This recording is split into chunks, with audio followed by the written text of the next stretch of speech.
राधे राधे, जय श्री कृष्णा। मैं सीमा सिंह बड़ों को चरण स्पर्श, छोटों को प्यार और बराबर वालों को तहे दिल से नमस्कार करती हूँ। आज मैं आपको चातुर्मास महात्म्य का दूसरा अध्याय सुनाने जा रही हूँ। अगर आपका पहला अध्याय सुनने से छूट गया है तो डिस्क्रिप्शन बॉक्स में मैं उसका लिंक छोड़ दूँगी। आप वहाँ से अपना छूटा हुआ पहला अध्याय सुनकर पुण्य लाभ कमा सकते हैं। और हमेशा की तरह अगर आपको ये अध्याय अच्छा लगे तो इसे ज़्यादा से ज़्यादा लाइक करें, अपने दोस्तों और रिश्तेदारों में ज़रूर शेयर करें ताकि उन्हें भी चातुर्मास महात्म्य सुनने का संपूर्ण फल प्राप्त हो। अगर अभी तक आपने मेरे चैनल को सब्सक्राइब नहीं किया है तो कृपया मेरे चैनल को सब्सक्राइब करें ताकि मेरा आगे आने वाला वीडियो सबसे पहले आपको मिले। आइए अब हम चातुर्मास महात्म्य का दूसरा अध्याय सुनते हैं। देवशयनी एकादशी के दूसरे दिन से चातुर्मास प्रारंभ करना चाहिए। यह विष्णु भगवान के शयन का व्रत है। जब सूर्य नारायण कर्क राशि में स्थित हो तब विष्णु भगवान को शयन कराना चाहिए। भगवान विष्णु की प्रतिमा को सबसे पहले स्नान करा के श्वेत वस्त्र धारण कराएं और फिर शयन कराएं। इससे पहले भगवान विष्णु की धूप दीप नैवेद्य से पूजन करके स्तुति करनी चाहिए और भगवान से प्रार्थना करनी चाहिए कि आप 4 मास तक शयन कीजिए और तब तक मेरे इस चातुर्मास व्रत को मैं निर्विघ्न करूं। इसके लिए आप मुझे शक्ति प्रदान कीजिए। देवशयनी एकादशी से देवउठनी एकादशी तक चातुर्मास व्रत किया जाता है। चातुर्मास के दिनों में भगवान विष्णु को दही दूध घी शहद मिश्री से स्नान कराना चाहिए। धूप दीप पुष्प नैवेद्य आदि से पूजा करनी चाहिए। नित्य भोजन में भगवान को तुलसी अर्पित करनी चाहिए। प्रतिदिन संध्या के समय दीप दान करना चाहिए और चातुर्मास में वस्त्र का दान पुण्य दान बताया गया है। प्रतिदिन भगवान का चरणामृत लेना चाहिए। चातुर्मास में भगवान विष्णु के मंदिर में नित्य प्रति 108 बार गायत्री मंत्र का जाप करना चाहिए और प्रदक्षिणा करनी चाहिए। साथ ही चातुर्मास के महात्म्य का श्रवण करना चाहिए। इस अवधि में शिव जी की स्तुति करके भगवान शिव की प्रतिमा का दान करना चाहिए। प्रतिदिन प्रातः सूर्य भगवान को अर्घ्य देना चाहिए। गायत्री मंत्र द्वारा तिल और अन्न से हवन करना चाहिए और चातुर्मास की समाप्ति पर तिल और अन्न का दान करना चाहिए। चातुर्मास में अत्यधिक दान पुण्य के कार्य को विशेष महत्व दिया गया है, जैसे उत्तम ध्वनि वाले घंटे का दान करना, तांबे के पात्र का दान करना, तिल तेल अन्न वस्त्र का दान करना, गोदान स्वर्ण दान, चांदी के पात्र में गुड़ रख कर दान करना, शैया दान करना, शाक और फलों का दान करना, चावल जौ सौंठ मिर्च पीपल हल्दी का दान, दूध देने वाली गाय दान करना, ब्राह्मणों को भोजन करवाना। प्रत्येक व्यक्ति को अपनी सामर्थ्य के अनुसार चातुर्मास में स्नान और व्रत करना चाहिए और दान करना चाहिए। चातुर्मास में किए गए दान का अक्षय फल मिलता है। भगवान युधिष्ठिर को श्री कृष्ण भगवान ने कहा कि हे धर्मराज, क्षीर सागर में शेषनाग की शैया पर विश्राम करने वाले श्री विष्णु भगवान देवशयनी एकादशी को गहरी निद्रा में निमग्न हो जाते हैं। फिर 4 मास पश्चात देवउठनी एकादशी कार्तिक मास की शुक्ल पक्ष की एकादशी पर उठते हैं। तब तक शादी विवाह सब वर्जित होते हैं। इन दिनों में तपस्वी एक ही स्थान पर बैठकर कठोर तपस्या करते हैं। अनेक लोग चातुर्मास में एक समय भोजन करते हैं, चातुर्मास स्नान और व्रत करते हैं। चातुर्मास में जो व्यक्ति पवित्र तीर्थों में जाकर स्नान करते हैं और 4 महीने तक रोज एक समय शाकाहारी भोजन करते हैं, उन्हें चांद्रायन व्रत करने जितना फल प्राप्त होता है। जो मनुष्य चातुर्मास में हरी साग सब्जी का त्याग कर देते हैं, रात्रि में भूमि पर शयन करने का त्याग करते हैं, ब्रह्मचार्य से रहते हैं, उनको अक्षय फल प्राप्त होता है। वे इस लोक के सभी सुखों को भोग कर मरने के बाद स्वर्गलोक को पाते हैं।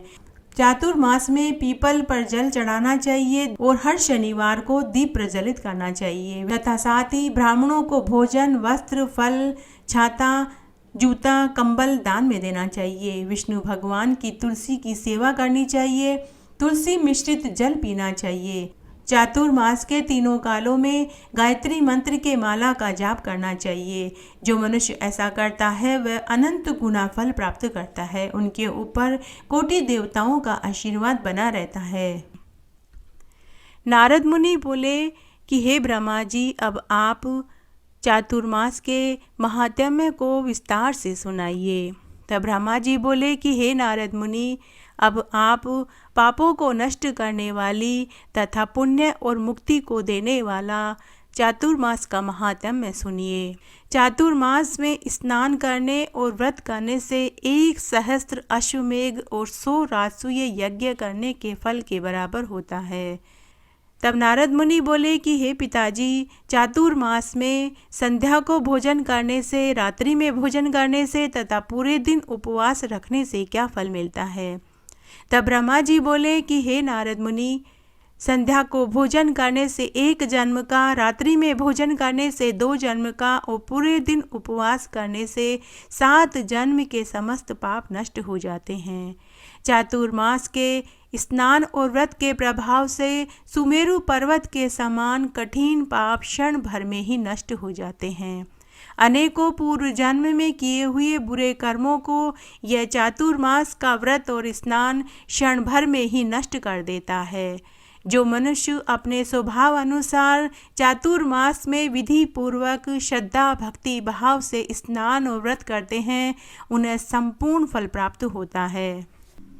हे नारद मुनि, जो मनुष्य श्रद्धा पूर्वक थोड़ा सा भी चातुर्मास में पुण्य कर लेता है, उसका पुण्य सुमेरु पर्वत के समान अटल हो जाता है। जो मनुष्य हृदय के अंदर ऐसा ध्यान करता है कि मैं चातुर्मास में स्नान करूँगा, व्रत करूँगा, ऐसा संकल्प लेने मात्र से ही उसके 100 जन्मों के समस्त पाप नष्ट हो जाते हैं।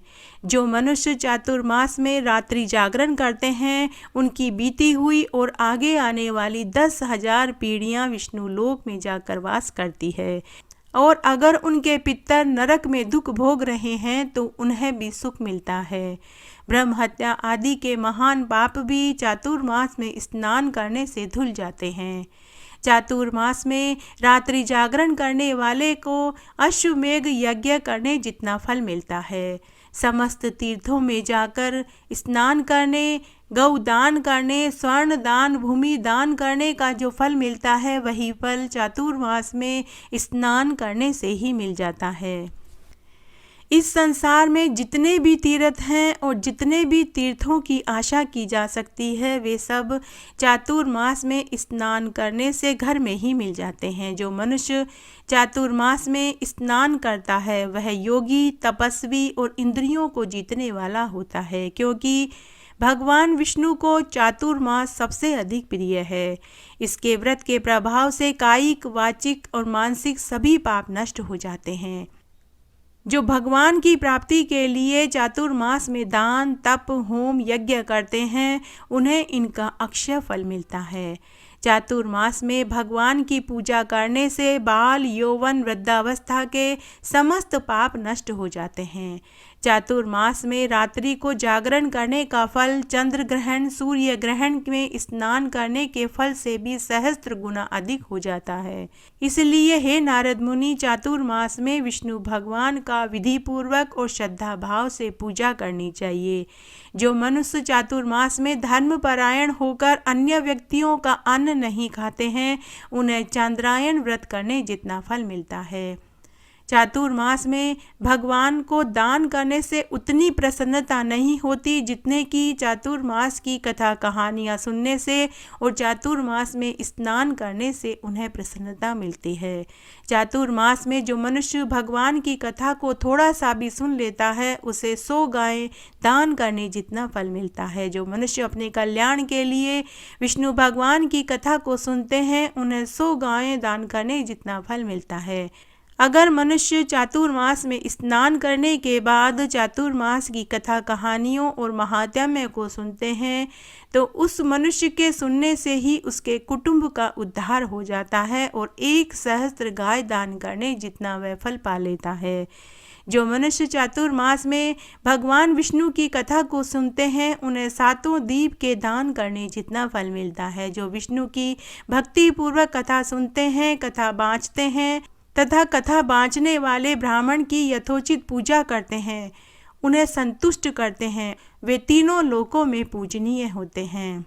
तब नारद मुनि ब्रह्मा जी से बोले, अब आप चातुर्मास के व्रत का विधान बताइए। तब ब्रह्मा जी बोले कि हे नारद मुनि, चातुर्मास में मनुष्य को रोज सुबह ब्रह्म मुहूर्त में उठना चाहिए। किसी पवित्र नदी, तालाब, कुएं आदि में स्नान करके व्रत का संकल्प लेना चाहिए। उस समय भगवान से ये विनय करें कि मैं पूरे चातुर्मास में ब्रह्मचार्य से रहूँगा और एक समय भोजन करूँगा, इसलिए आप मेरी रक्षा करें। इस प्रकार विनय करके भगवान की पूजा करनी चाहिए और पूरा दिन संयम से बिताना चाहिए, ब्रह्मचार्य से रहना चाहिए, झूठ चोरी परनिंदा से बचनी चाहिए और रात्रि जागरण भजन कीर्तन में बितानी चाहिए और कंजूसी को त्याग कर भगवान विष्णु की पुष्प, फल, अगरबत्ती, धूप आदि से आराधना करनी चाहिए। शंख के जल से भगवान को अर्घ्य देना चाहिए। समस्त तीर्थों में जाकर स्नान करने, दान करने से जो फल मिलता है वही फल चातुर्मास में स्नान करने से ही मिल जाता है। जो मनुष्य पुष्प से भगवान की पूजा करते हैं उसके सामने इंद्र भी हाथ जोड़कर खड़े हो जाते हैं। चातुर्मास में जो बेल पत्रों से भगवान शिव का अभिषेक करते हैं उन्हें इस जन्म के समस्त सुख और मरने पर मुक्ति मिलती है। ब्रह्मा जी आगे बोले कि हे नारद मुनि, जो चातुर्मास में भगवान विष्णु की तुलसी से पूजा करते हैं उसके 10,000 जन्म के समस्त पाप नष्ट हो जाते हैं। जो मनुष्य चातुर्मास में तुलसी जी के दर्शन करते हैं, छूते हैं, ध्यान करते हैं, रोपण करते हैं, सेवा करते हैं, वे 1000 कोटि युग तक भगवान के लोक में निवास करते हैं। उनकी समस्त मनोकामनाएं भगवान विष्णु पूरी कर देते हैं। समस्त मनोकामनाओं को पूरा करने वाले भगवान कदम पुष्प को देखकर अत्यंत प्रसन्न होते हैं। यदि उनकी कदम्ब के पुष्प से पूजा की जाए तो यमराज के दुखों को नहीं देखना पड़ता। जो चातुर्मास में गुलाब के फूलों से भगवान की पूजा करते हैं उन्हें तुरंत मुक्ति मिल जाती है। जो चातुर्मास में भगवान को बकुल और अशोक के फूलों से भगवान की पूजा करते हैं वे अत्यंत काल तक शोक से रहित रहते हैं। जो मनुष्य विष्णु भगवान की सफ़ेद और लाल कनेर से चातुर्मास में पूजा करते हैं उन्हें भगवान अत्यंत प्रिय होते हैं। ब्रह्मा जी आगे बोले कि हे नारद मुनि, जो मनुष्य चातुर्मास में विष्णु भगवान की दुर्वादल से पूजा करते हैं वे पूजा के फल से 100 गुना फल अधिक पाते हैं। जो भगवान की शमीपत्र से पूजा करते हैं वे भयानक यमराज के मार्ग को सफलता से पार कर लेते हैं। हे नारद मुनि, जो मनुष्य चंपक पुष्प से भगवान विष्णु की चातुर्मास में पूजा करते हैं वे आवागमन के चक्र से छूट जाते हैं। जो मनुष्य स्वर्ण का बना हुआ केतकी पुष्प भगवान पर चढ़ाते हैं उनके करोड़ों जन्मों के पाप नष्ट हो जाते हैं। जो मनुष्य भगवान को पीले और रक्तवर्ण कमल के सुगंधित फूलों से पूजा करते हैं उन्हें श्वेत दीप में स्थान मिलता है। चातुर्मास में जो मनुष्य फल की आशा करते हैं उन्हें फल का दान करना चाहिए। तेल की जगह घी और घी की जगह दूध और अन्न में चावल दान करना चाहिए। जो मनुष्य चातुर्मास में भूमि पर शयन करते हैं उन्हें सब वस्तुओं सहित शैया दान करनी चाहिए। जो मनुष्य चातुर्मास में मौन धारण करते हैं उन्हें स्वर्ण सहित तिल दान करना चाहिए। जो मनुष्य चातुर्मास में बालों को धारण करते हैं उन्हें दर्पण दान करना चाहिए। जो मनुष्य चातुर्मास में उपनाह धारण नहीं करते उन्हें उपनाह दान करना चाहिए। जो मनुष्य चातुर्मास में नमक का त्याग करते हैं उन्हें चातुर्मास की समाप्ति पर शक्कर दान करनी चाहिए। जो मनुष्य नित्य प्रति चातुर्मास में दीप जलाते हैं तो उन्हें चातुर्मास की समाप्ति पर स्वर्ण या तांबे का दीपक, देशी घी की बत्ती जलाकर के दान करना चाहिए। जो मनुष्य चातुर्मास में अपनी मनपसंद वस्तु का त्याग करते हैं उन्हें अक्षय फल मिलता है और चातुर्मास की समाप्ति पर उस वस्तु को किसी मंदिर में दान करके ही वापस ग्रहण करना चाहिए। जो मनुष्य चातुर्मास व्रत को बिना किसी विघ्न के पूरा कर देते हैं उन्हें फिर दोबारा जन्म नहीं लेना पड़ता। जिन मनुष्यों का व्रत खंडित हो जाता है वे रौरव नरक के दुख का भागी बनते हैं। जो मनुष्य चातुर्मास के महात्म्य को सुनता है, पढ़ता है, उसे गोदान करने जितना फल प्राप्त होता है। ब्रह्मा जी आगे बोले कि हे नारद मुनि, चातुर्मास में नित्य ही स्नान करने के पश्चात श्रद्धा से पितरों को तर्पण देना चाहिए। जो मनुष्य ऐसा करता है उन्हें इसका अक्षय फल मिलता है। संगम तथा जलाशय पर देवता और पितरों को जल देकर तृप्त करना चाहिए। फिर जय होम आदि नित्य करने चाहिए। ऐसा करने से उन्हें अनंत कोटि गुना फल प्राप्त होता है। गोविंद भगवान का स्मरण करके अपने नित्य कार्य को करना चाहिए। इससे देवता, पितर, मनुष्य सबको तृप्ति मिलती है। चातुर्मास में श्रद्धा धर्म से युक्त होकर भगवान विष्णु का पूजन करने वाले को कोटि गुना फल मिलते हैं। अच्छे पुरुषों का सत्संग करना चाहिए, गुरु और देवताओं की सेवा करनी चाहिए, वेदों का पाठ करना चाहिए, सत्य बोलना चाहिए और गौदान करनी चाहिए। भगवान के शयन करने पर गौदान की सेवा और गोदान और नियम पूर्वक रहना विशेष फल देने वाला है। नारद जी कहने लगे कि हे ब्राह्मण, वे नियम कौन से हैं जिनके धारण करने से भगवान प्रसन्न होते हैं और उनको धारण करने से क्या फल मिलता है, तो कृपा करके आप मुझे बताइए। तब ब्रह्मा जी कहने लगे कि हे नारद मुनि, चातुर्मास के नियम इस प्रकार है, तुम ध्यान से सुनो। क्योंकि नियम धारण करने से ही मनुष्य के सभी कार्य सिद्ध हो जाते हैं और विद्वानों को सुख की प्राप्ति होती है। क्षमा और सत्य जो गुण हैं उनको धारण करना चाहिए, वेदों को पढ़ना चाहिए, शौच और स्नान नित्य ही नियम पूर्वक करने चाहिए, भगवान के गुणों का संकीर्तन करना चाहिए। चातुर्मास में क्षमा करना सीखना चाहिए, क्रोध का त्याग करना चाहिए और प्राणी मात्र से दया रखनी चाहिए। अपनी वाणी, कर्म, वचन से किसी को भी दुख न पहुँचे ऐसा मन में धारण करना चाहिए और हमेशा सत्य बोलना चाहिए। सत्य सब धर्मों में परम धर्म बताया गया है। सत्य ही तप है, सत्य ही ज्ञान है, सत्य से ही धर्म प्रतिष्ठित है। अहिंसा धर्म का मूल है। अतः चातुर्मास के सेवन में काया, वाचा, मनसा किसी भी प्रकार से हिंसा नहीं करनी चाहिए। दूसरे के द्रव्य का हरण, दूसरे के भोजन को ग्रहण करना चातुर्मास में निषिद्ध है। अहंकार विष की तरह है, मनुष्य के शरीर में व्याप्त रहता है, इस कारण इससे बचना चाहिए। चातुर्मास में नियम पूर्वक रहने वालों को क्रोध, लोभ से दूर रहना चाहिए। इस प्रकार संतोष से रहें, मोह और मान को त्याग कर सब पापों से बचें तथा दया और धर्म के कार्य करने से कई जन्मों के पाप नष्ट हो जाते हैं, इसमें कोई संदेह नहीं है। चातुर्मास में विशेष करके इन नियमों का पालन करने से पापों का नाश होता है और सदैव उनके ऊपर भगवान की कृपा बरसती है और वे इस जीवन के समस्त सुखों को भोग कर मरने पर परम धाम को पाते हैं। अतः चातुर्मास व्रत धारण करने वाले को दया और धर्म का धारण करना चाहिए। यही हरि धर्म और सनातन धर्म है। इस संबंध में मैं आज आपको एक पौराणिक कथा सुनाने जा रही हूँ। वह इस प्रकार है। एक बार कैलाश पर भगवान महादेव को माता पार्वती जी निहार रही थी। तब माता पार्वती जी ने देखा कि महादेव जी मृत्युलोक के प्राणियों को सुख और दुख बांट रहे थे। तब माता पार्वती जी ने देखा कि महादेव जी दुख और सुख बांटते समय भेदभाव कर रहे थे। मृत्युलोक में जो पहले से ही दुखी था उसे वापस दुख दे रहे थे और जो पहले से ही सुखी था उन्हें झोली भर भर के खुशियां बांट रहे थे। यह देखते ही माता पार्वती जी महादेव जी से बोली कि हे देव, मुझे आपका न्याय करने का तरीका समझ में नहीं आया। जो मृत्यु लोक में पहले से ही गरीब है, दुखी है, आप उन्हें और दुख देते हैं और जो पहले से ही अमीर है, सुखी है, आप उन्हें खुशियां देते हैं। आपको ऐसा नहीं करना चाहिए। आपके लिए तो सभी बराबर हैं, फिर आप ऐसा क्यों करते हैं? बल्कि आपको तो चाहिए कि जो पहले से ही गरीब हैं उन्हें धन, पुत्र और सुख देवें।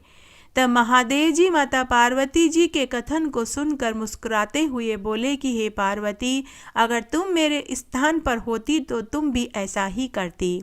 लेकिन पार्वती जी बोली कि हे नाथ, यह सत्य नहीं है। अगर मैं आपके स्थान पर होती तो मैं ऐसा कदापि नहीं करती। इस तरह यह बात आई गई हो गई। लेकिन महादेव जी तो ठहरे त्रिकालदर्शी, उन्हें यह बात सार्थक करनी थी। समय बीतने लगा। तब एक दिन महादेव जी और माता पार्वती जी मृत्युलोक में भ्रमण करते करते एक गांव में पहुँचे और एक निर्जन स्थान पर एक पेड़ के नीचे विश्राम करने लगे। तभी महादेव जी को भूख लगी तो महादेव जी ने माता पार्वती जी से कहा कि गोरा, बहुत भूख लगी है, तुम भोजन का प्रबंध करो। तब माता पार्वती जी बोली कि प्रभु, आप यहीं पेड़ के नीचे विश्राम करें, मैं इंतजाम करती हूँ। तब माता पार्वती जी ने वहीं चूल्हा जलाया, कुएं पर से पानी लाई और जंगल में से कंद, मूल, फल और धान्य लेकर आई और भोजन बनाया। फिर महादेव जी ने भोजन किया। भोजन करने के बाद महादेव जी ने माता पार्वती जी से पूछा कि हे पार्वती, तुमने चूल्हा बनाने के लिए ईंटें कहाँ से ली? तब माता पार्वती बोली कि हे प्रभु, यहाँ पास ही गांव में एक टूटी फूटी झोपड़ी थी। मैंने उसी झोपड़ी में से 4-5 ईंटें निकालकर चूल्हा बनाया। तब महादेव जी बोले कि हे पार्वती, तुमने उसी टूटी फूटी झोपड़ी में से ईंटें क्यों ली, जबकि उसी झोपड़ी के पास में एक नई झोपड़ी भी थी? तुमने उस नई झोपड़ी में से ईंटें क्यों नहीं निकाली? तब माता पार्वती बोली कि प्रभु, वह झोपड़ी नई थी, कहीं से भी टूटी फूटी नहीं थी। मेरा उस झोपड़ी को तोड़ने का मन ही नहीं किया। तभी महादेव जी को अपनी बात की सत्यता साबित करने का मौका मिल गया। तब महादेव जी बोले कि हे पार्वती, तुमने भी तो वही किया जो मैं करता हूँ। तुमने भी तो एक गरीब की झोपड़ी में से ईंटें निकाली और उसे और गरीब बना दिया। तुम चाहती तो अमीर की नई झोपड़ी में से चूल्हा बनाने के लिए ईंटें निकाल सकती थी। यह सुनते ही माता पार्वती जी को अपनी गलती का एहसास हुआ। तब माता पार्वती दुखी होते हुए बोली कि हे महाराज, इस तरह तो अमीर लोग और अमीर होते रहेंगे और गरीब लोग और गरीब बन जाएंगे। हे प्रभु, क्या इस अंतर को मिटाने का कोई और उपाय नहीं है? तब महादेव जी ने कहा कि हे कल्याणी, अमीरी और गरीबी की खाई को मिटाने का एक ही उपाय है। अगर मनुष्य चातुर्मास में स्नान, व्रत, दान, पुण्य करे तो उसकी गरीबी दूर हो जाएगी और उन्हें इसका अक्षय फल प्राप्त होगा। उसे इस जीवन के समस्त सुख प्राप्त होंगे और मरने के बाद मेरा शिव लोक प्राप्त होगा। इस तरह आज मैंने आपको चातुर्मास महात्म्य का दूसरा अध्याय सुनाया। मेरे साथ बने रहने के लिए आपका धन्यवाद। आगे की कथा कहानी के लिए भी आप इसी तरह मेरे साथ बने रहें। धन्यवाद।